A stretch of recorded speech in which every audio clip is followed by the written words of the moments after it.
Vale, sí. Bueno, buenas tardes a todos y a todas, que se dice ahora. No sé a qué se debe, pero hay un pequeño vacío en el interior de la sala.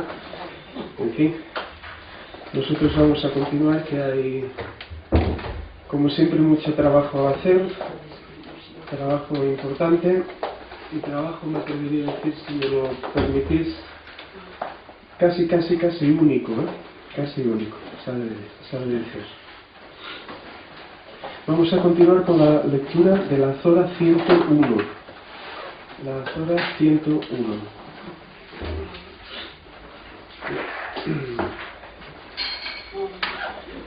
La Zora 101, que el profesor Cortés, como veis, ha traducido como la calamidad. Dice así: la calamidad. ¿Qué es la calamidad? ¿Y cómo sabrás qué es la calamidad? Daos cuenta que esta expresión se ha ido repitiendo en otros temas. El día que los hombres parezcan mariposas dispersas y las montañas copos de lana cardada. Entonces el autor de obras de peso gozará de una vida agradable, mientras que el autor de obras ligeras tendrá un abismo por morada. ¿Y cómo sabrás qué es dicho abismo? Un fuego ardiente.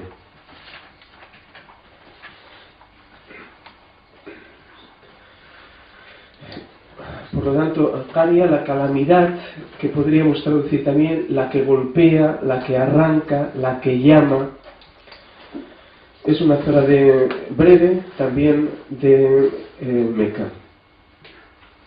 Toda ella gira en torno a la idea de lo que podríamos llamar la hora, el final de los tiempos, que aquí es nombrado o llamada la que golpea, o la calamidad, en traducción de Cortés. Un detalle gramatical que conviene subrayar es que todos aquellos pasajes coránicos que están dedicados al tema de la hora, el final, también, ¿por qué no?, la resurrección, están descritos siempre en pasado, la mayoría de las veces, o bien en presente, pero jamás en futuro. La que golpea, o bien ya golpeó, o bien está golpeando, aquí y ahora mismo. No es, pues, por lo tanto, un hecho que tenga que suceder. En realidad, seguramente tampoco no se trata ni siquiera de un hecho. La expresividad violenta, por qué no decirlo, de esta azora y de otras que hemos visto y que tocan temas similares, podríamos decir que tiene la misma fuerza o potencia de la muerte al destruir el ego ilusorio del ser humano. La potencia de las imágenes utilizadas pretende, por lo tanto, aniquilar la ilusión de una existencia, la del ser humano, ignorante, reducida a sí misma. Lo que llamamos revelación del Corán no es sino la experiencia de despertar del profeta Mahoma, que es un poco, y que se parece un poco a lo que narra la Azora. Podríamos decir, Mahoma fue sacudido en su interior, tras lo cual pasó a contemplar el mundo no desde su individualidad, sino a través de los ojos del absoluto, desde la no dualidad. Para los espirituales sufíes, la Azora contiene la experiencia del fin del mundo experienciada por Mahoma, y es a dicha experiencia a la que invitan. Para ellos, a los sufíes, las descripciones apocalípticas del Corán constituyen anuncios del despertar espiritual, que se expresan mediante dos mitologemas. Sobre esto seguramente hablará mejor y más María. Dos mitologemas fundamentales, el del fin del mundo y el de la resurrección. Con todo, me atrevería a decir que la intuición espiritual fundamental que reside tras estos mitologemas es que el despertar espiritual implica el fin de un mundo, el de la dualidad, y por decirlo así, el inicio de otro, en el que se late en consonancia con la unidad de lo existente. El golpe, esa calamidad que dice Cortés, el golpe al que hace alusión el título de la Azora, es la capacidad de destruir todo nuestro mundo construido y al tiempo la capacidad de crear de dicha muerte otro mundo. El ser humano, podríamos decir que comprende lo que pudiese ser el absoluto, que en el lenguaje del Corán es Dios, es Allah, la dimensión absoluta de la realidad, cuando sus intereses egoístas y sus mundos creados, que parecen sólidos y firmes como montañas, son hechos añicos, y se descorre por lo tanto el velo que se interpone entre él, el hombre, y la verdad con mayúscula. Las acciones de peso son las acciones de verdad, hechas desde la verdad, puesto que solo tiene peso real la verdad. El resto es fútil y liviano, quimeras que nos lanzan al abismo de la nada. Todo obrar, por lo tanto, desde el ego, que se cree actor del mundo, es pura irrealidad y fuente ineludible de sufrimiento e insatisfacción constante.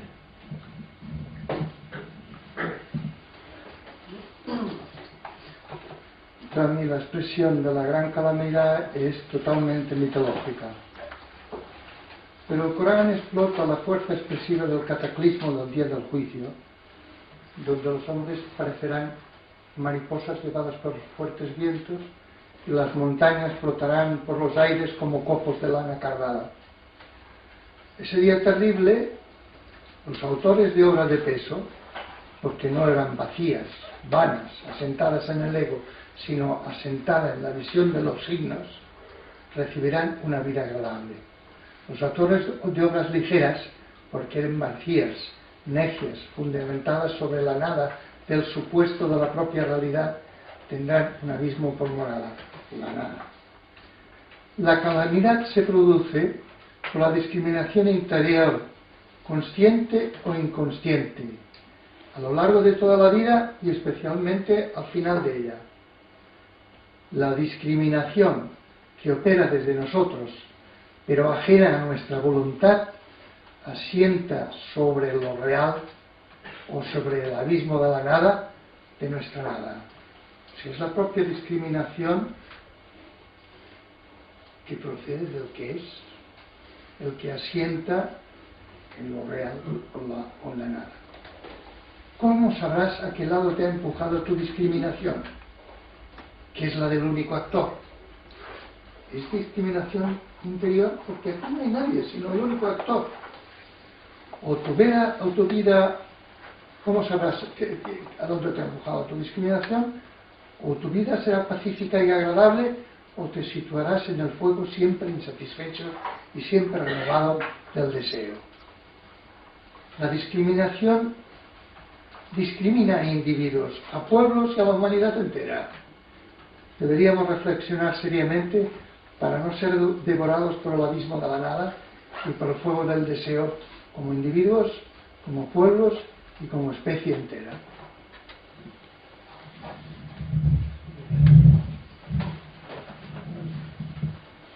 Vamos a continuar con otra azora, la 75 en este caso, de temática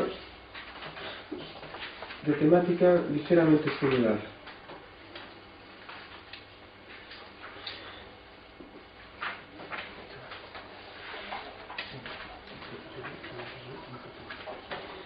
La azora 75, que dice así, voy a leerla toda seguida. La resurrección, se llama. No, juro por el día de la resurrección, que no, juro por el alma que reprueba. ¿Cree el hombre que no juntaremos sus huesos? Claro que sí, somos capaces de recomponer sus dedos. pero el hombre preferiría continuar viviendo como un libertino. Pregunta: ¿cuándo será el día de la resurrección? Cuando se ofusque la vista, se eclipse la luna, se reúnan el sol y la luna, ese día el hombre dirá: ¿y a dónde escapar? No habrá escape. Ese día el lugar de descanso estará junto a tu Señor. Ese día ya se le informará al hombre de lo que hizo y de lo que dejó de hacer. Más aún, el hombre testificará contra sí mismo, aun cuando presente sus excusas.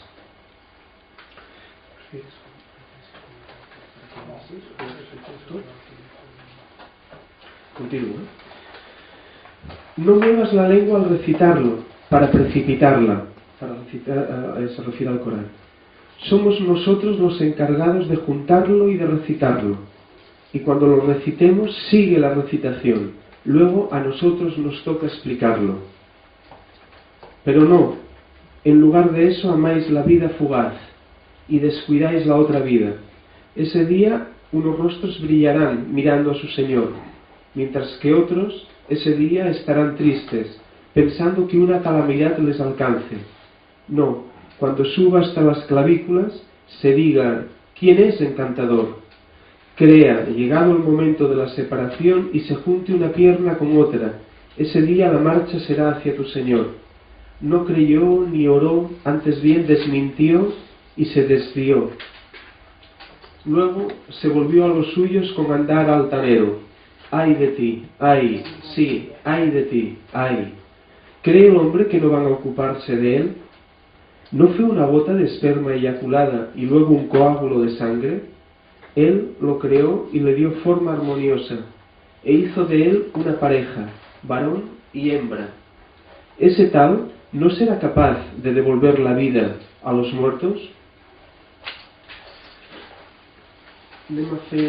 Vamos a hacer lo siguiente.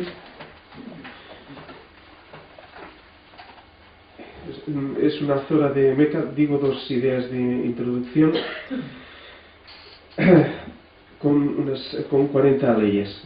De hecho, yo había pensado comentar los fragmentos, ese pequeño pasaje parentético que se diría técnicamente entre las aleyas 16 y 19, que como habéis visto no tiene continuidad con el resto del contenido, que efectivamente habla del tema del Qiyam, la resurrección, el fin de los tiempos, la hora, etcétera, etcétera. Pero aquí hay un pasaje, un pequeño paréntesis, que habla a propósito del Corán, de cómo acercarse a él, de cómo recitarlo y también en cierta forma de quién o cómo explicarlo. Yo había pensado comentar más en calma esas leyes y el Mariano comentará el resto en todo caso. Bueno, la zona está dedicada al tema, hemos dicho, de al-Qiyama, literalmente el alzamiento, el levantamiento, que traducimos por resurrección. Excepto, digo, ese pequeño pasaje entre las aleyas 16 y 19.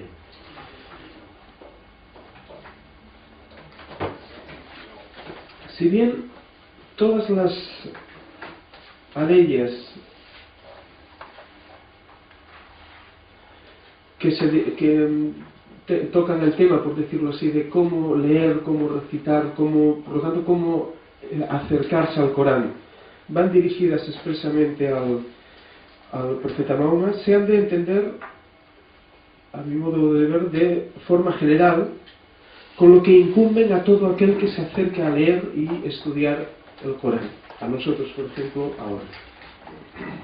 En todos estos pasajes, y en concreto aquí, entre la 16 y la 19, se exhorta a no extraer conclusiones precipitadas y por ello potencialmente erróneas. La calma, por lo tanto, la paciencia, sabr, una de las cualidades importantes o de las virtudes importantes contenidas en el Corán, es, digo, la calma, la paciencia, una de las características del espiritual. Solo el estudio calmo y sereno, en profundidad y en su totalidad, puede conducirnos a su correcta comprensión, la del Corán. Esto también se desprende de otro pasaje, la Zora 20, las aleyas 113 y 114, que están en relación estrecha con este pasaje que nos ocupa ahora, 20, 113 y 114.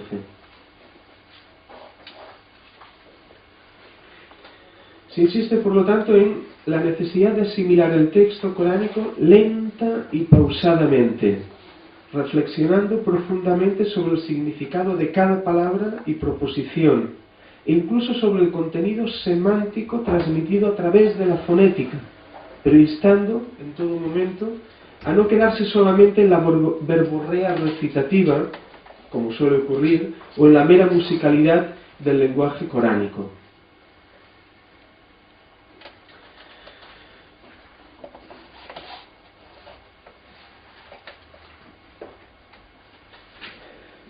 Muy rápidamente, permitidme que lea ese fragmento 20-114.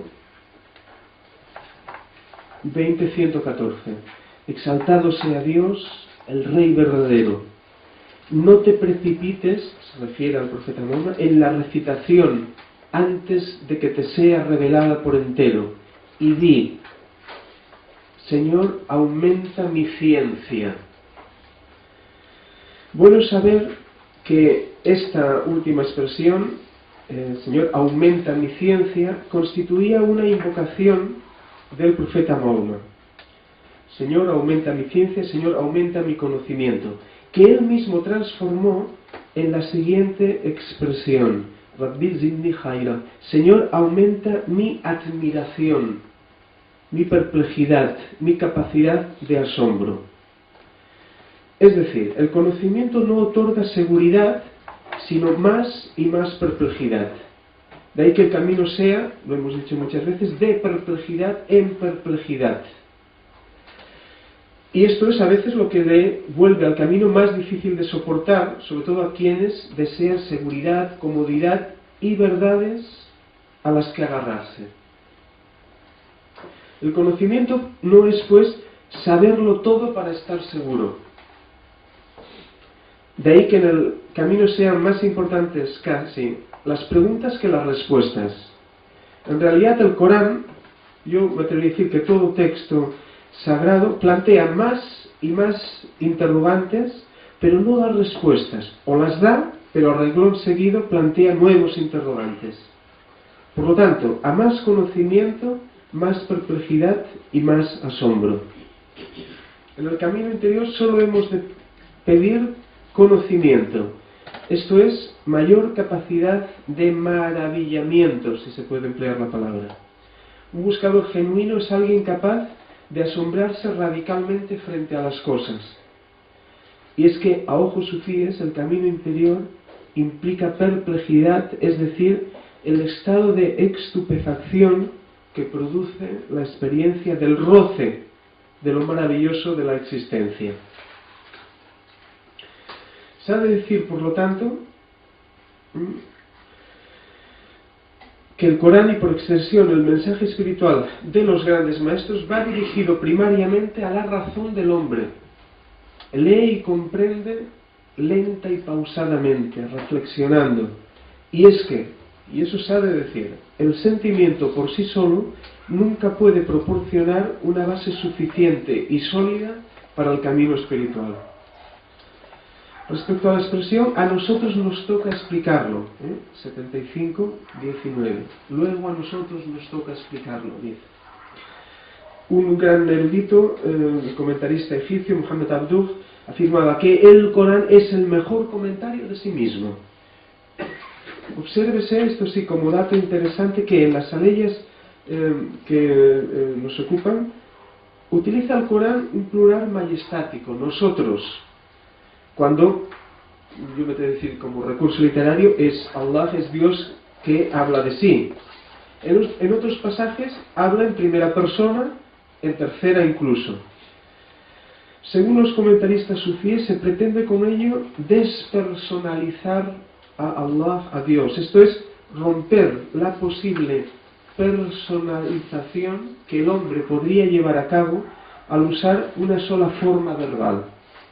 Nuevamente, por tanto, subyace la idea que Dios no es ni un sujeto ni un objeto.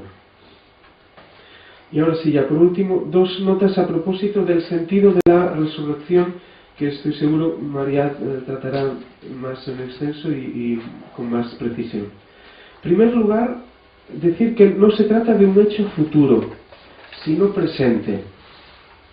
Téngase en cuenta, ya lo he dicho antes, que cuando el Corán hace referencia a la hora, el acontecimiento, habla en pasado, no en futuro. No habla pues de una catástrofe cósmica futura, sino en pasado. Podríamos decir que Mahoma no está prediciendo el fin del mundo, ni la resurrección, sino que lo narra en primera persona. Es decir, el profeta en el interior de la cueva de Hira, allá donde se aparta a meditar, asistió al gran acontecimiento de la destrucción del mundo, de su mundo. Y eso es lo que advertirá el Corán. El mundo que él consideraba firme, sólido y seguro, se le hizo añicos, murió para él y el propio profeta en él. Podríamos decir, y es que los que han contemplado su rostro, el rostro de Dios, desde el otro mundo, ven destruirse el mundo de aquí. Su mirar ya es puro, diríamos literalmente, puro tawhid, puro mirar unitario. Todo es Él. La experiencia de la revelación, por lo tanto, podríamos decir, mató a Mahoma, quien conoció la resurrección en Dios. La Aleya Sexta pregunta, ¿cuándo será el día de la resurrección? Para redundar un poco en lo que acabo de expresar, existe un hadith a propósito de esto. Efectivamente, algunos próximos a Mahoma le preguntan en cierta ocasión, porque efectivamente existe ese mitologema del fin del mundo y la resurrección como un hecho a acontecer en el futuro. Se le pregunta y la respuesta del profeta es: la resurrección, al Qiyamah, dijo, ya fue, ya ha sucedido. Por lo tanto, y acabo, rechazar la resurrección no es negar el dogma de la resurrección, sino no querer vivir nuestra dimensión espiritual más profunda ya ahora. Repito, negar el dogma de la resurrección, rechazar la resurrección no es negar el dogma de la resurrección, sino no querer vivir nuestra dimensión espiritual más profunda ya ahora. Javier, una pregunta. ¿Qué significa sigue su recitación? Perdón, ¿puedes decirme? En la ley 18, sí. Cuando lo recitemos sigue su recitación. Cuando lo recitemos, está intentando describir un proceso de recitación oral. Cuando oigas, digamos, la recitación, digamos, sumérgete en la recitación. Sí, entra dentro de la oralidad. Y a partir de esa oralidad, dilo tú mismo. Por lo tanto, cuando lo recitemos, sigue la recitación. Cuando oigas la recitación, digamos, para la orella. Entra en la recitación, entra en ella. Se está refiriendo en este caso efectivamente al proceso de oralidad. Jalil ya ha entrado en el tema de la resurrección. Yo quería aprovechar esta sura para tratar el tema de la resurrección, que es las religiones teístas es un dogma central, y una creencia central, pero claro, la situación cultural en que estamos no ni la podemos tomar como dogma ni como creencia central. Por tanto, intento comprender su sentido como signo. La resurrección es también un signo. ¿Qué clase de signo es? La resurrección, tal como la concibe la mitología ganadera, es una resurrección física, en la que se vuelven a juntar los huesos y cobra de nuevo carne y vida. Y la sura está expresada así. Pero los mitos no describen hechos, sino que apuntan a dimensiones del existir, cosa que dijéramos en el Corán y en ningún texto revelado está concebida así. La resurrección es un proceso de nuestro propio caminar interior. ¿Cómo entenderla sin creencias? Tiene un sentido semejante al del reconocimiento de los signos. Esto es muy interesante. En el reconocimiento de los signos de Dios reconocemos lo que ya sabíamos. En la resurrección renacemos a la vida que ya teníamos, la vida en Él. ¿Quién hay sino Él? ¿Quién va a resucitar? ¿Qué es la resurrección sino reconocer? Reconocer la unidad. El mito de la resurrección es un signo que nos empuja a comprender. Y hay que comprender la resurrección desde el seno de la unidad. Entonces veis cómo el mito se diluye. El mito como descripción de la realidad se diluye. El día de la resurrección seguirá al día de la gran discriminación. Nadie escapará ni a lo uno ni a lo otro. En ese día, el juicio no será externo. No bajará Dios con trompetas y ángeles. Solo de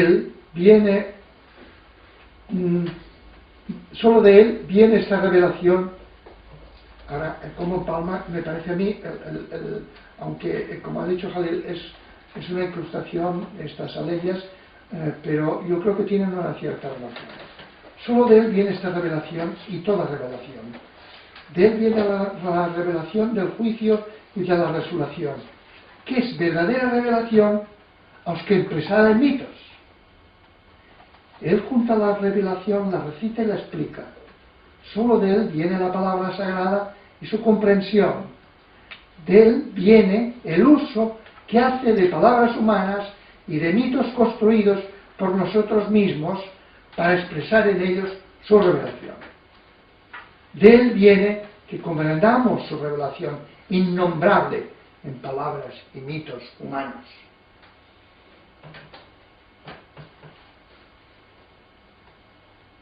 No atendéis a la señal que habla del día del juicio, porque no queréis apartaros de vuestra vida fugaz, descuidando vuestra gran posibilidad.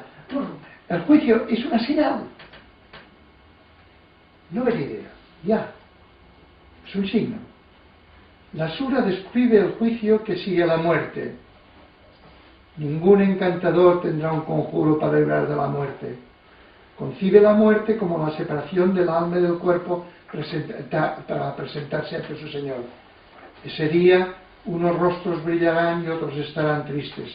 Estarán tristes los que desmintieron los signos de Dios y desviaron a los suyos, a los de su pueblo. Ay de ellos. Describe míticamente la gran catástrofe, advertir el error radical de la propia vida, y lo describe como un enfrentamiento con Dios que le tomará cuenta, que le resucitará para la vida o para conducirle al gran castigo. Y el gran castigo lo recibirá, dice el mito, con el cuerpo resucitado, es decir, con todo su ser. El día en que cada uno advierta, clara o oscuramente, el error que le ha conducido al vacío de la propia vida, por no haber comprendido al que es, que le hablaba desde su propio cuerpo, ese día él mismo se precipitará en la ruina completa de todo lo que creyó ser. Frente al que ni conoció ni oró, sino que desmintió y desvió altanero entre los suyos, el Corán se lementa.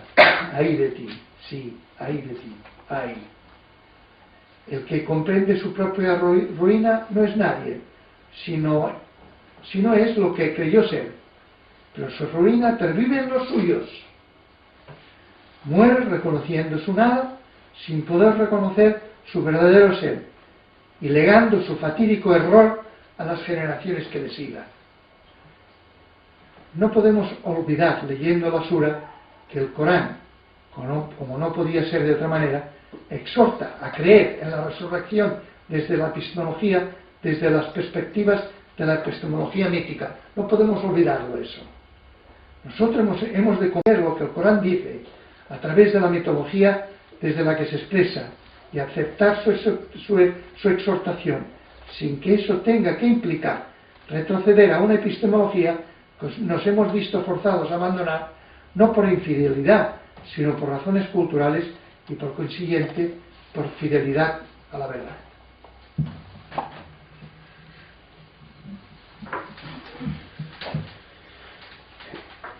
Muy bien, vamos a continuar ahora con la Azora 55.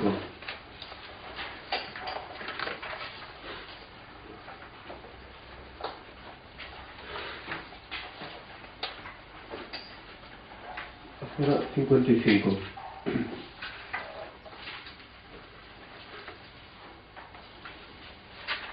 El compasivo, literalmente Rahman, el compasivo. El compasivo ha enseñado el Corán, ha creado al hombre, le ha enseñado a explicar el sol y la luna para cómputo, las estrellas y los árboles se prosternan, ha elevado el cielo, ha establecido la balanza para que no faltéis al peso, sino que deis la pesada equitativa, sin defraudar en el peso. La tierra la ha puesto al servicio de las criaturas. Hay en ella fruta y palmeras de fruto recubierto, grano de vaina, plantas aromáticas. ¿Cuál pues de los beneficios de vuestro Señor negaréis? Creó al hombre de arcilla como la cerámica, y creó a los genios de fuego puro.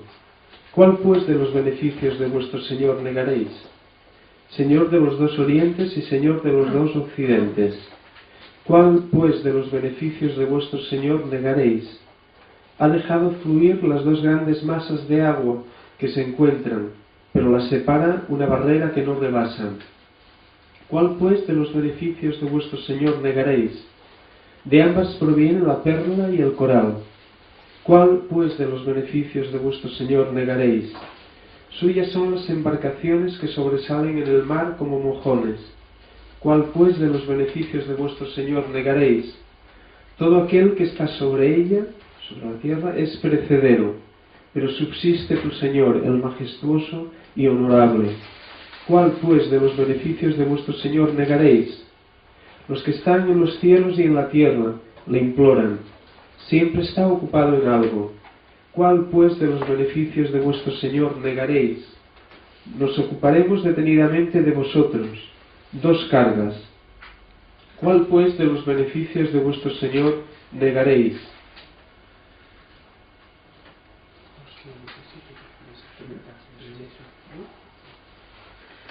Compañía de genios y de hombres. Atravesad, si podéis, las regiones celestiales y terrestres, pero no podréis atravesarlas sin ayuda de una autoridad. ¿Cuál, pues, de los beneficios de vuestro Señor negaréis? Serán lanzadas contra vosotros llamaradas de fuego, sin humo, y de bronce fundido, y no podréis defenderos. ¿Cuál, pues, de los beneficios de vuestro Señor negaréis? Cuando el cielo se hienda y se tiña de rojo coriáceo, ¿cuál, pues, de los beneficios de vuestro Señor negaréis? Ese día ni los hombres ni los genios serán interrogados acerca de su pecado. ¿Cuál, pues, de los beneficios de vuestro Señor negaréis? Los pecadores serán reconocidos por sus rasgos y se les cogerá por el copete y por los pies. ¿Cuál, pues, de los beneficios de vuestro Señor negaréis? Esa es la Yahanna de los pecadores que los pecadores desmentían. No pararán de ir y venir entre ella y el agua muy caliente. ¿Cuál, pues, de los beneficios de vuestro Señor negaréis? Para quien, en cambio, haya temido comparecer ante su Señor, habrá dos jardines. ¿Cuál, pues, de los beneficios de vuestro Señor negaréis? Frondosos. ¿Cuál, pues, de los beneficios de vuestro Señor negaréis? Con dos fuentes manando. ¿Cuál, pues, de los beneficios de vuestro Señor negaréis? En ellos habrá dos especies de cada fruta. ¿Cuál, pues, de los beneficios de vuestro Señor negaréis? Estarán reclinados en alfombras forradas de brocado. Tendrán a su alcance la fruta de los dos jardines. ¿Cuál, pues, de los beneficios de vuestro Señor negaréis? Estarán en ellos las de recatado mirar, no tocadas hasta entonces por hombre ni genio. ¿Cuál, pues, de los beneficios de vuestro Señor negaréis? ¿Cuál jacinto y coral? ¿Cuál, pues, de los beneficios de vuestro Señor negaréis? ¿La retribución del bien obrar es otra que el mismo bien obrar? ¿Cuál, pues, de los beneficios de vuestro Señor negaréis? Además de esos dos, habrá otros 2 jardines. ¿Cuál, pues, de los beneficios de vuestro Señor negaréis? Verdinegros.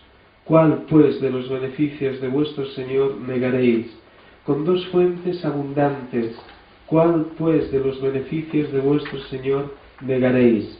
En ambos habrá fruta, palmeras y granados. ¿Cuál, pues, de los beneficios de vuestro Señor negaréis? En ellos habrá buenas, bellas. ¿Cuál, pues, de los beneficios de vuestro Señor negaréis? Juríes retiradas en los pabellones. ¿Cuál, pues, de los beneficios de vuestro Señor negaréis? No tocadas hasta entonces por hombre ni genio. ¿Cuál, pues, de los beneficios de vuestro Señor negaréis? Reclinados en cojines verdes y bellas alfombras. ¿Cuál, pues, de los beneficios de vuestro Señor negaréis? Bendito sea el nombre de tu Señor, el majestuoso y honorable. Un poco larga. Zora 55, Rahman. No existe unanimidad al respecto del periodo al que pertenece la Zora. La mayoría de los comentaristas juzgan que es mecana, pero algunos grandes sabios dicen de ella que es medinense. Personalmente me inclino por pensar que fue revelada en el primer periodo, en la Meca. La Zora al-Rahman es conocida en la tradición islámica como Aruz al-Corán, esto es la novia del Corán, dado, podríamos decir, el particular engalanamiento literario que presenta. El recurso estilístico que otorga unidad a la Zora es la reiteración, como habéis podido ver, casi mántrica, como un obstinato musical de la expresión Fabi'ay Allah y Rabbikuma tukazziban, que traducido da: así pues, ¿cuál de los bienes o beneficios de vuestro Señor negaréis? No daría para demasiado tiempo comentar toda la Zora, por lo tanto yo me voy a limitar a hacer una exposición general del contenido, diríamos, por encima un poco de la Zora, y a centrarme en las aleyas 26 y 27, puesto que tienen un cierto interés para nosotros, creo, como veréis a continuación. El tema general de la Zora es la unidad y unicidad de Allah, de Dios, que todo lo abarca. En cierto modo, la presente Zora es un despliegue de eso que hemos dado en llamar el Tawhid, o unidad de la existencia primera y principal intuición espiritual contenida en el Corán, que se expresa en la fórmula: no hay más divinidad que Él, que ya ha salido en otro momento, que los sufíes tradujeron como no existe nada más que Él, o todo es relativo salvo lo absoluto, excluyendo de esta forma toda dualidad en la realidad. Y es que no hay nada fuera de Él, porque Él es todo cuanto existe. Por consiguiente, el universo por entero es expresión múltiple y plural de la verdad una y única, verdad creadora, dadora y multiplicadora de vida. Eso significa Rahman, que lo sustenta a cada instante. Dicha unidad de la existencia, que podríamos denominar de otro modo como trama de la vida, es comprendida y reconocida en la interrelación de todo cuanto existe. Para el sufí diríamos que sabe mirar con ojos apreciativos lo mucho y lo múltiple, es expresión de lo uno y lo único. En definitiva, de Allah, de Dios, en el lenguaje teísta empleado por el Corán. En este sentido, el universo que nos rodea no es sino la forma exterior del universo interior que habita en el ser humano. No hay pues diferencia de naturaleza entre el universo exterior y el interior, ya que todo es Él expresándose en y a través de sus signos. El ser humano también es un signo de él. Tal vez uno de los puntos más relevantes de la presente azora es, sin ir más lejos, su título, Ar-Rahman, que traduce el profesor Cortés como el compasivo. Dicho nombre cobra una gran importancia en el relato coránico, hasta el punto de ser casi equivalente a Allah o Dios. En otro pequeño fragmento, en la Azora 17, 110, leemos: invocad a Allah o invocad al Rahman, tratando de mostrar la equivalencia entre ambos nombres. Por lo tanto, dicho nombre o atributo divino, según la doctrina islámica de los nombres de Dios, alude a Allah en tanto que dador y multiplicador de vida, origen de abundancia y diversidad. Diríamos pues, no existe nada más que Él, y Él es Rahman. No existe nada más que Él, y Él es dador, multiplicador de vida. La existencia, por consiguiente, es el campo de acción donde se expresa y multiplica la vida en múltiples e infinitos matices. Todo es expresión, diríamos, de la Rahma, de donde procede la palabra Rahman. Digo, todo es expresión de la Rahma o fuerza creadora de la vida, que es, esto es importante, la materia prima, o si se quiere, la estructura interior que constituye el universo. Y Rahma podría ser definido también por amor, como hacen algunos autores. No olvidemos que, esto lo dijimos en la primera sesión, ¿no?, que su raíz gramatical, de Rahma, incluye el sentido de útero, de matriz. Así pues, todo es Él y Él es amor, luego todo es expresión de su amor multiplicador. Llegada a esta zona y a este punto, tal vez convendría hacer un pequeño, muy breve inciso a propósito de las palabras Allah y Rahman, que traducimos a nuestras lenguas como Dios y el compasivo, como hace aquí Cortés, y de la concepción árabe y semita precisamente de Dios. En primer lugar, en la lengua árabe, esto lo hablábamos el otro día con María, la lengua árabe carece del verbo ser, con lo cual difícilmente pudieron Mahoma y sus seguidores pensar en un Dios sujeto como ser supremo. El Dios de Mahoma no es el resumen, el epítome del ser, el ser supremo. Para un árabe del siglo VII como él, cuya consciencia está modelada de arriba abajo por la propia estructura de la lengua árabe, ¿qué podría ser Dios entonces sino un ser supremo? Allah, Dios, no es un sujeto, ni tampoco un objeto, sino una acción.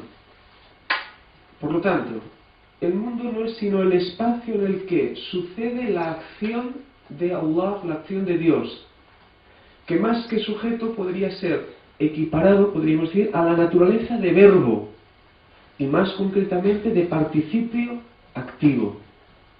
Allah, Dios, es el existiendo, el sucediéndose de las cosas.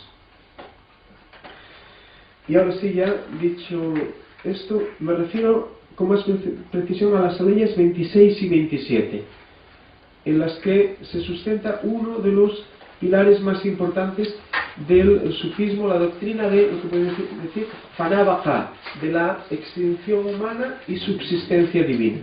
Me explico. Todo perece salvo su rostro.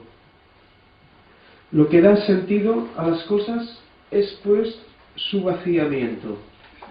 Si se me permite utilizar aquí el lenguaje de la escolástica cristiana, diríamos que no hay theosis, divinización humana, sin kenosis, sin vaciamiento interno.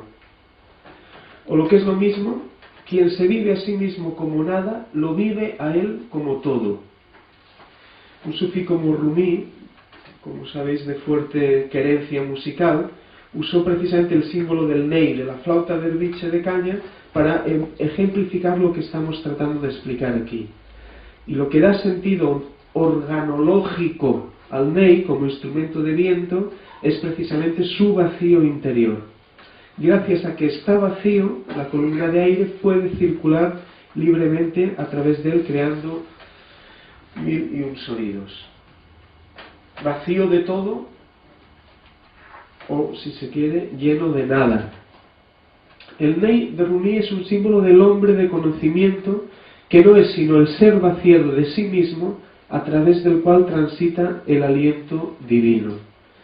La doctrina del Fana Baka viene a subrayar el apofatismo, ahora me explico, intrínseco del Islam, y más concretamente de los sufíes. Apofatismo intrínseco del Islam que afirma mediante negaciones, no muy lejos de los usos y maneras de los vedantines indios y su neti, eso no es esto que ellos dicen. ¿Y qué es entonces? Podríamos decir, pues lo que queda cuando no queda nada.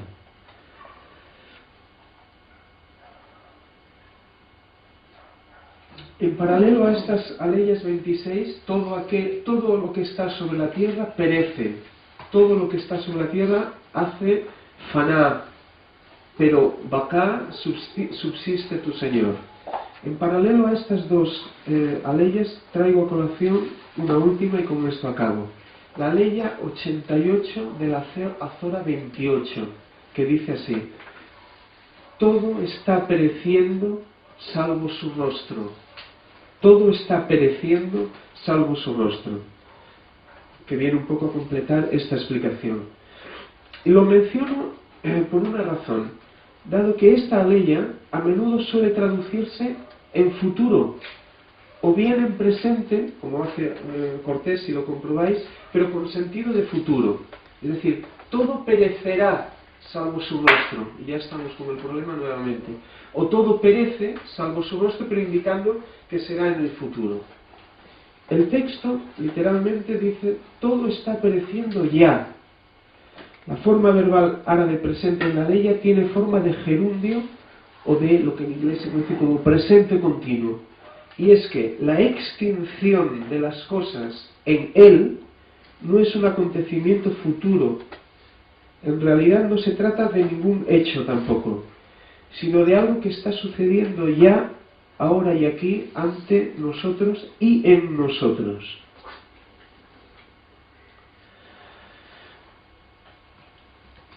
Y por último, ahora sí que es por último, no quisiera dejar de apuntar algo a propósito de la Aleya 10. Habría muchas cosas a comentar, pero yo me paro aquí. La Aleya 10 dice: la tierra la ha puesto al servicio de las criaturas, que subraya el antropocentrismo característico de las tradiciones religiosas, sobre todo abrahámicas. Qué duda cabe que nuestro impulso depredador de hoy es en buena parte heredero laico y desacralizado de dicha antropología que concibe al ser humano como cúspide de la creación con derecho a servirse del planeta a su antojo. Y en ese sentido no les vendría nada mal a las sociedades del siglo XXI y por supuesto al propio planeta corregir dicha desviación, que es una desviación diabólica, realmente, cuyas consecuencias destructivas son impredecibles. Y digo corregir por una cosmovisión más biocéntrica, a la manera, por qué no decirlo, de ciertas culturas tradicionales en las que la vida es el centro de la propia vida.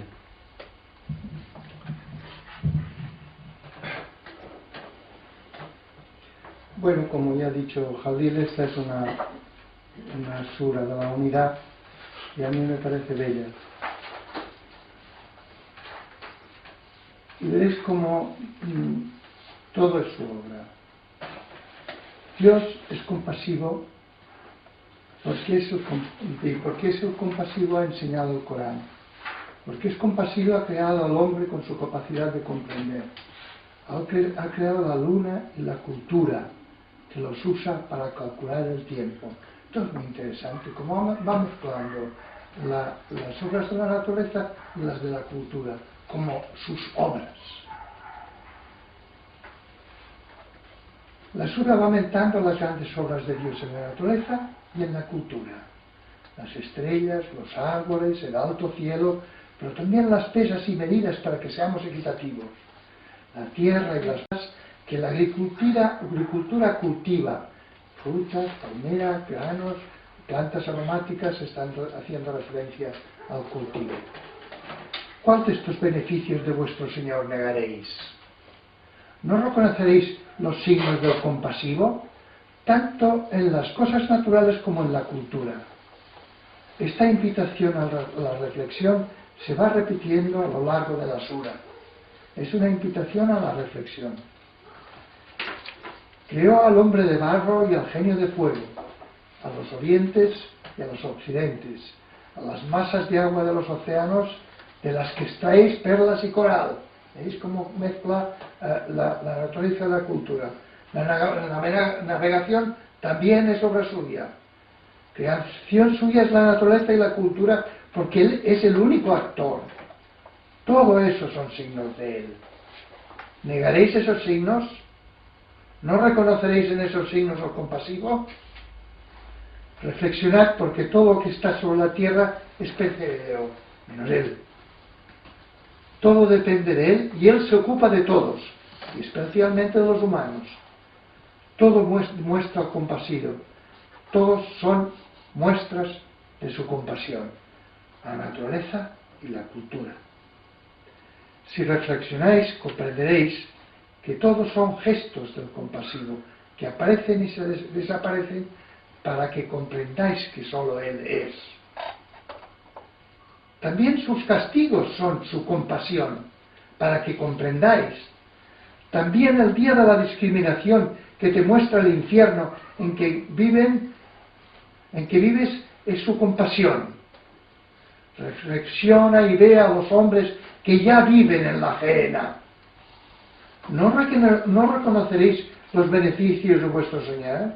¿Negaréis sus signos claros en eso, en que veis ya a los condenados en vida? A quien ha comprendido, porque ha reconocido todos sus signos y ha temido no reconocerlos con claridad, Dios le llevará a los jardines. Quienes comprenden sus signos, que al compasivo en ellos, como el único, ya no viven en un mundo dual de sujetos y objetos, ya no viven creyéndose alguien venido a este mundo, actores de sus actos, sino que reconocen en todo al único, al compasivo. Todo es, entonces, sus gestos de amor, sus cuidados, sus obras. Ya no hay más yo y lo mío. Ya no hay más deseos y temores ni expectativas. Solo Él. ¿No es entonces la tierra un jardín? Ciertamente la tierra y los cielos son un jardín frondoso, por donde corren por todas partes aguas de vida. El texto se recrea mencionando todo lo que puede ser deseable a hombres, frutas, alfombras, lo bello y lo noble y deseable del sexo. El sexo también es una misericordia del compasivo. Esa es la retribución del bien obrar, pero advierte, la retribución del bien obrar es otra cosa que el bien obrar mismo. Esa reflexión quiere eliminar el mercantilismo. No reconocemos los signos del compasivo para ser premiados con el jardín. No negamos sus beneficios por temor al castigo, sino por el puro reconocerle. Fijaros que aquí está dicho brevemente la poesía de Santa Teresa y la de Rabia, o Rabia, no sé cómo se dice. Está dicho aquí con solo una frase. Las huríes, que tanto puede chocar a los occidentales, para los que el sexo siempre ha tenido una connotación baja y pecaminosa, son un símbolo de que desde el reconocimiento, el sexo es uno de los frutos más preciados del jardín. Tanto la descripción del infierno como la del paraíso son narraciones simbólicas, no descriptivas, aunque dentro de la mitología se las tomaban como descriptivas. Y los creyentes continúan tomándolas como descriptivas, y por eso se pueden suicidar, porque les esperan las huríes. Hay que eliminar al leerlas la epistemología mítica que sostendría que son descripciones reales del mundo de ultratumba, del destino de los negadores y de los reconocedores. Las escrituras no hablan de otra realidad con relación a esta, como un mundo paralelo y definitivo. Hablan de esta realidad. Por consiguiente, la gehenna y el paraíso están aquí mismo, y quienes reflexionen pueden reconocer el infierno y el paraíso, y a quienes ya residen en uno y en otro. Poder reconocer el castigo y el premio es también un beneficio de vuestro Señor, y no el menor. ¿Lo negaréis?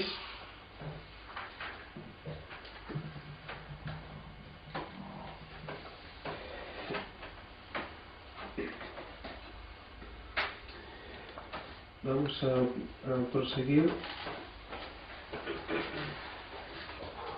No sin antes decir que es una azora que daría para exprimir mucho más, como habéis podido intuir, por las cosas que han ido saliendo. Vamos a pasar, si os parece bien, a la azora 24 ahora. Sí, a la azora 24, pero en concreto a la ley número 35. Azora 24, aleya número 35. Voy a leer brevemente antes y comentamos después. Dice, ¿sí estamos? 24, 35. Dice así: Dios es la luz de los cielos y de la tierra. Su luz es comparable a una hornacina en la que hay un pabilo encendido. ¿Es un pabilo? Yo diría que es pálido, pero a mí Sí. no ha corregido. Sí, yo es que hemos tenido el mismo problema. Todavía he dicho pálido. Yo he dicho pabilo, pero es que sí, el ordenador lo corrige, vale. Es que a mí pabilo no me suena decirlo, por lo tanto voy a decir pabilo. Dios es la luz de los cielos y de la tierra. Su luz es comparable a una hornacina en la que hay un pábilo encendido. El pábilo está en un recipiente de vidrio, que es como si fuera una estrella fulgurante.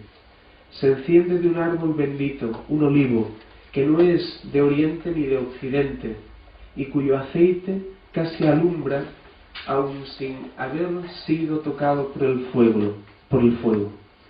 Luz sobre luz. Dios dirige a su luz a quien Él quiere. Dios propone parábolas a los hombres. Dios es omnisciente. Es esta breve aleya.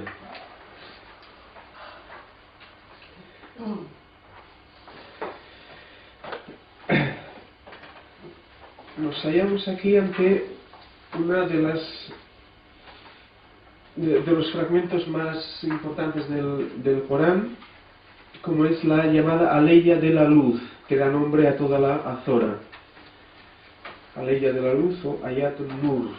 Aquí dicen algunos que vienen nuestro Nuria, por ejemplo, que sería la iluminada o la luminosa. Azora que ha merecido muchos comentarios en libros enteros, y que menciono solo uno que creo que lo tenemos aquí en la biblioteca: Velos de luz y sombras, de un teólogo y sufí al mismo tiempo muy importante, Al-Ghazali, que dedicó un libro al comentario, diríamos, de la simbología de esta azora, y que si alguien tiene interés puede leerlo. Nos hallamos ante una de las grandes azoras y al mismo tiempo, diríamos, una de las grandes aleyas, y ante una de las grandes paradojas de la organización del Corán. A menudo se suele afirmar que, y es así, que las azoras mecanas poseen unos rasgos más espirituales que las de Medina, que serían de índole más jurídico y legalista. Digo, es cierto esto, pero solo hasta cierto punto. La excepción más sobresaliente es la aleya 35, que ahora nos ocupa, conocida como aleya de la luz. Es el pasaje predilecto de los comentaristas sufíes, y tal vez el de mayor profundidad simbólica. Es un poco oscuro, se ha de decir. Y dicha aleya se halla precisamente en el seno de una azora cuyo tema principal es la relación entre los sexos y las normas éticas y morales a seguir dentro del contexto de dicha relación. Así, diríamos, entre norma y norma aparece este destello de luz, que es la aleya de la luz. Yo en mis notas seguiré un poco el comentario de... Caramba, sí que te potencia això? Sí. No pasaré. Son los tiempos modernos. Digo, en mis notas yo seguiré un poco el comentario según hace Al-Ghazali.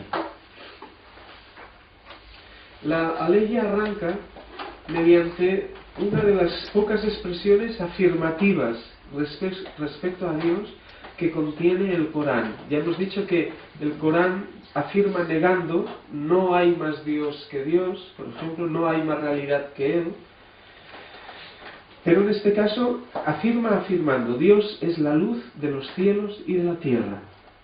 Lo cual, digo en principio, pero solo en principio, pudiera parecer un cierto contrasentido, puesto que el propio texto coránico es claro y taxativo al respecto.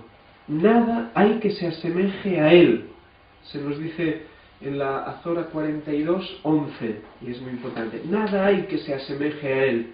Por lo tanto, tampoco diríamos en principio la luz. Ni tampoco hay nada que pueda comparársele. Esto ya lo vimos en la Azora 112. Pero a renglón seguido se dice, y casi corrigiéndose a sí mismo, que la parábola de su luz es como un nicho, etcétera, etcétera, etcétera. El uso de dicha partícula, ka, como, que señala semejanza, indica en la lengua árabe la imposibilidad radical de definir algo. Por lo tanto, de definir en este caso a Dios mediante el lenguaje y ni siquiera mediante una metáfora, por muy bella que ésta sea, como es la metáfora de la luz. Hablar de Dios como luz, por consiguiente, no pretende describir su realidad, que es informulable para el ser humano, informulable por inconcebible. Dios, apuntado en tanto que luz de los cielos y la tierra, es lo que hace inteligible la realidad. Es la realidad haciéndose inteligible a sí misma. Todo cuanto existe está iluminado por su verdad, iluminado bajo su claridad. Él es lo más evidente, haciendo por ello que las cosas sean evidentes. La metáfora de Dios como luz alude a la iluminación que infunde en el pensar y el sentir profundos del ser humano que se rinde a la guía de la luz. La luz de Allah, leemos, la luz de Dios, es comparable a un nicho o hornacina, mishkat, que no es sino, dice Al-Ghazali, el corazón del ser humano consciente y despierto, en el que quema un pábilo o lámpara o mecha que los comentaristas sufíes, entre ellos Al-Ghazali, identificaron con el mensaje divino de todos los grandes profetas y maestros espirituales. El pábilo está en un recipiente de cristal, dice Al-Ghazali, que es el mensaje espiritual, lo cual significa que el mensaje espiritual fue recibido y captado en primer lugar por la razón. El pábilo está en un recipiente de cristal, la razón. Y es que sólo a través de la capacidad intelectiva puede la espiritualidad profunda llegar hasta el corazón del ser humano y anidar en él y quemar en él. Eso no nos cansaremos de repetirlo cuantas veces sea necesario. El mensaje de los profetas, el mensaje coránico en este caso, se dirige al intelecto. Este es el que enciende la chispa que arderá después en el corazón. Lo alimenta el aceite de un árbol bendito, que no es ni oriental ni occidental. La imagen yo creo que es bella y poderosa. Alude a la continuidad y convergencia de los distintos mensajes religiosos y espirituales que son como un árbol legendario, aquí identificado con un olivo, árbol venerable como pocos, que a partir de una sola y única raíz va creciendo y ramificándose a lo largo de la historia de la humanidad. A ojos islámicos y sufíes, la raíz común de dicho árbol frondoso sería el mínimo común denominador de todas las tradiciones religiosas y espirituales. Esto es el Tauhid, o cosmovisión unitaria y no dualista de la realidad, según la cual nada existe ni es real sino Él. Lo alimenta el aceite de un olivo que no es oriental ni occidental, lo cual subraya la universalidad de la espiritualidad profunda, lo que Schuon llamó, entre otros autores, la unidad trascendente de la espiritualidad. Dado que toda verdadera revelación no es sino experiencia profunda de la dimensión absoluta de la realidad, no posee ni adjetivos ni fronteras. Entre los sufíes hay quien ha dicho que dicho olivo bendecido se halla simbólicamente en el centro simbólico del mundo, entre el oriente de la absoluta abstracción trascendente de lo divino y el occidente de la densidad de los cuerpos, enraizado en el Tauhid o unidad de la existencia, mientras sus ramas se multiplican en la diversidad infinita del cosmos. He seguido mucho al Ghazali, La razón y el corazón del ser humano casi se encienden aún no habiendo sido tocados por el fuego de la revelación. Dado que la espiritualidad constituye un dato antropológico del ser humano, como con Dios María, y no un añadido externo a su estructura. Cualquiera que examinara con mente desprejuiciada el mensaje de luz de los grandes maestros de la espiritualidad, en este caso del mensaje coránico vehiculado por Mahoma, debiera de reaccionar positivamente, dado que no se exige creer en nada, ni se está proponiendo nada que uno no pueda indagar y verificar por sí mismo. De ahí que el mensaje de todos los profetas y maestros sea claro: Nurun ala nur, luz sobre luz. Y es que la luz de la revelación es luz que intensifica la luz propia del ser humano, porque ambas luces son de la misma naturaleza. Y muestra, por último, el final de la Leya, toda la riqueza y singularidad de la lengua árabe, en un pasaje que permite una doble lectura y que gramaticalmente es correcta y lícita en ambas proposiciones, y que comentaristas de alto conocimiento han usado en uno u otro sentido. Lástima es que Cortés se decline siempre por el mismo sentido. Digo, una última proposición que permite una doble lectura. Dios guía a su luz a quien Él, Dios, quiere, que es la lectura que ofrece Julio Cortés, y que en otros autores podríamos leer: Dios guía hacia su luz a quien quiere ser guiado. Y es que, con esto acabo, el camino interior es una, si se me permite, sabia conjunción de eso que siempre hemos llamado don, gracia y esfuerzo personal. Utilizando una imagen acuática que algunos alguna vez me han oído, diríamos que el agua del camino es fruto del esfuerzo de cavar el pozo, por ejemplo, pero es también don gratuito que uno halla sin más en el camino, como una fuente.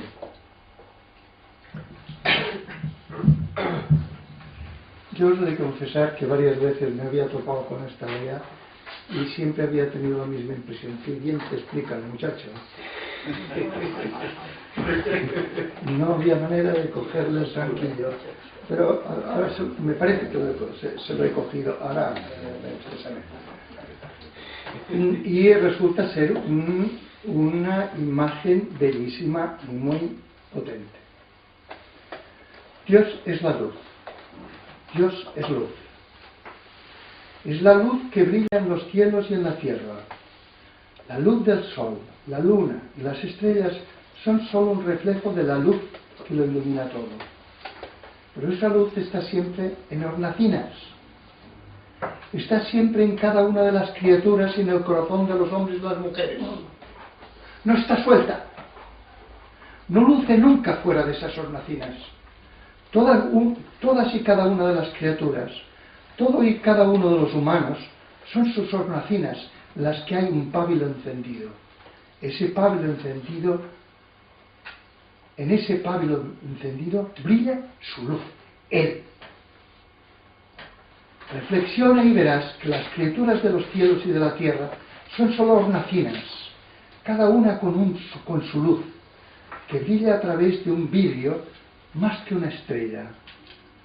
Para ser humano, cada ser humano es una hornacina con un recipiente de vidrio en el que hay un pábilo en el que refulge la luz. ¿Qué es la hornacina y el recipiente de vidrio donde brilla la luz? Nuestra condición de criaturas, la diversidad de lo existente. Cada criatura es como un recipiente transparente para que se vea la luz que arde en su seno. Cada corazón humano es como una lámpara de aceite en la que brilla la luz. Cada corazón humano es una hornacina transparente. La luz está siempre patente. La luz no baja de los cielos para encender nuestros pábilos. Proviene de la tierra misma, como el aceite que quema las lámparas que provienen del olivo. Un olivo que es... La imagen del olivo es de la tierra, proporciona el aceite donde se enciende la luz. Es una manera de significar que no viene de arriba, que viene desde el seno mismo. Un olivo que es universal, no es ni oriente ni occidente. Como el aceite casi alumbra antes de que prenda él el fuego, porque es como luminoso, así toda criatura casi alumbra antes que veamos en su corazón la hornacina, el pábilo y la llama. Ver esa luz no es el logro de nuestro ego. Lo que no es, no puede conducir a la luz. Solo la luz conduce a la luz. Solo el que es conduce a la luz. Luego habla de los otras dos, habla de las casas. Sí, tiene una cierta gracia como continuación.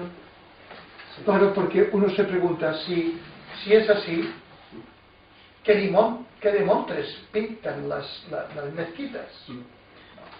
Leemos las dos leyes siguientes que efectivamente tienen una cierta relación. Dice: en casas que Dios ha permitido erigir y que se mencione en ellas su nombre, en ellas le glorifican mañana y tarde hombres a quienes ni los negocios ni el comercio les distraen del recuerdo de Dios, de hacer la azalá, la oración, y de dar el azaque, la solidaridad económica. Temen un día en que los corazones y las miradas sean puestos al revés.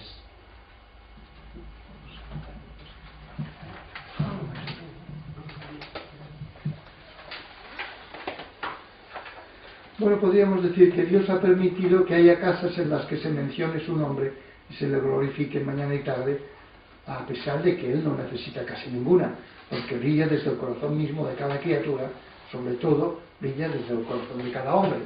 Entonces, ¿a santo de qué habría que hacer casas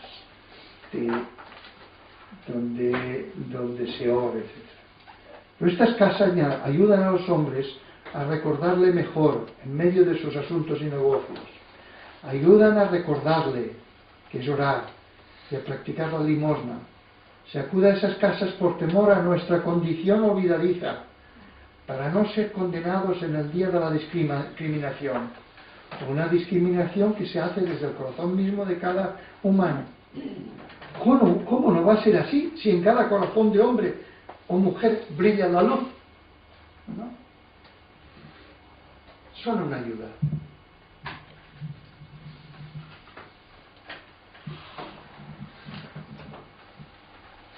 Se pueden parar. Quedan 7 minutos. Yo creo que, si os parece, podemos parar aquí. Del programa previsto nos hemos dejado uno, creo. Bueno, si podemos, si tenéis alguna pregunta, y también, si no, también, bueno, yo creo, para seguir la dinámica de siempre, si hay alguna pregunta, y después le dejamos unos minutos a la Marta, que quería comentaros algunas cosas y daros también unas fotocopias. Pero, como siempre, si esto alguna pregunta o algún comentario o alguna... Eso de la partida de la luz es como Jesús dice que no va a ir ahora al templo, ¿no? Cada cual. Es la idea. ¿Cómo? Que no ir a rezar en ningún sitio, porque el templo está mismo, ¿no? Pero aquí está expresado con una imagen muy, muy bella. En esa misma azora, algo que salió, si recordáis, la semana anterior, y que es hombres a quienes, fijaos que el lenguaje, y antes en la azora 55, cuando hablaba de los pesos, de las medidas, de las balanzas, sobre eso ya hay estudios y hay libros sobre el lenguaje comercial del Corán. Es decir, a hombres, dice aquí, a quienes ni los negocios ni el comercio les distraen del recuerdo de Dios. Que no nos distraiga a nosotros tampoco el lenguaje comercial del Corán, ¿no? Hombres a los cuales el trasiego de la vida no les hace perder de vista, o no les hace perder de vista el recuerdo de él. Esa es una imagen muy importante, entre otras cosas porque no hay negación, o no se nos propone, diríamos, una negación de eso, sino que se nos pide estar en eso, pero no residir en eso, pero cumplir impecablemente con, digamos, con lo que cada uno tenga que hacer. En definitiva, hay que saber que la vida a uno le ha puesto en un bando, el que sea, pero que uno no lo ha elegido ese bando, y ahí cumple impecablemente con lo que deba de hacer, pero el recuerdo siempre es en otra... El recuerdo siempre se ve. Bueno, ¿alguna cosa más? Que hoy había mucha teca.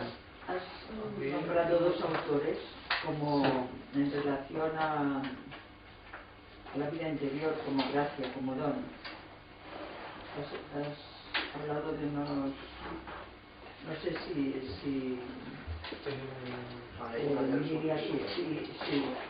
este libro, digo, sobre el comentario de esta azora. No, de esta última no. De la ley de la luz. Que no he apuntado nada. Dos autores que de distinta forma hablaban de la vida interior como don. Sí. Dado que... Pues quiere que le diga que ahora mismo no recuerdo esto. Sí, para mí me resultaba difícil, que me parecía que no decían lo mismo. O sea, los presentabas como ejemplo de... Como Julio Cortés y el otro, ¿no? No, bueno, he mencionado al final, que es si es que es esto, Dios dirige su luz a quien Él quiere. Dios dirige su luz a quien Él quiere. En la explicación nombrabas los autores distintos. Sí, bueno, lo que he querido decir es que ambiguamente, pero con una ambigüedad que yo creo que no se ha de recortar, ambiguamente, diríamos, aparece ese pasaje que puede ser interpretado de dos maneras, y ambas son gramaticalmente correctas. Yo creo que no se ha de perder esa riqueza gramatical y esa ambigüedad simbólica positiva, que Dios conduce a su luz a quien Él quiere, algo así, pero ya sabemos lo que quiero decir, y que al mismo tiempo eso puede ser leído gramaticalmente y correctamente como Él conduce a su luz a quien quiere ser guiado. Y hablaba en ese sentido de quien quiere ser guiado seguramente tiene que ver con el esfuerzo personal o la voluntad de uno. Y a quien Él quiere seguramente refleja más la idea de don y gracia, ¿no? De algo que viene. Pero yo he tratado de resumir que el camino no es sino una sabia conjunción de esfuerzo, porque no hay nada sin esfuerzo personal, pero que el mismo camino, porque no viene de allá, no viene de fuera, no sabemos por qué caramba o diantre el propio camino genera una dinámica que el propio camino va guiando por sí mismo. Y eso es un don del camino, pero que no existe si no hay esfuerzo, si no hay un esfuerzo, en fin, un esfuerzo importante. Creo que eso era lo que había querido decir, quizás. Para no amputar el texto, que es ambiguo y oscuro, el pasaje es oscuro. Pero para no haber leído al Ghazali, Mariano, vaya como nos hemos defendido.